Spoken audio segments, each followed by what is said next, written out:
అందరికీ వందనాలు. గత కాలంలో ఆమె వంటింటి కుందేలు, కుటుంబ సభ్యులకు పనిచేసే మరమనిషి, బాధను ఓర్చుకొని బానిసగా బ్రతికే ప్రాణమున్న శిల, గుండెల్లో గూడు కట్టుకున్న భారాన్ని తలగడలో దాచిన తరుణి, సమాజపు కట్టుబాట్లకు అత్తింటి ఆరళ్లకు అతని సామ్రాజ్యంలో చిక్కి విసిగిపోయింది. ఇక ఆమె రాయాల్సిన పేజీలు వేచి ఉన్నాయని, మదిలోని భావాలు మరుగవుతున్నాయని ఇప్పటికి తెలుసుకుంది.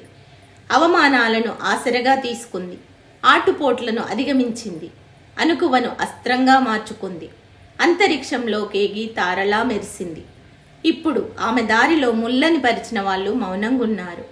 అశక్తురాలని అపహాస్యం చేసిన వాళ్ళు ఆశ్చర్యపడ్డారు. అణచివేయాలని తలచిన వాళ్ళు అబాసుపాలయ్యారు. అంతటా ఆమె నిండి అన్నిటా అడుగుపెట్టి విజయకేతనం ఎగురవేస్తుంది. ఆమె ఆదిశక్తి ప్రతిరూపం కదా. ఆమె మహిళ.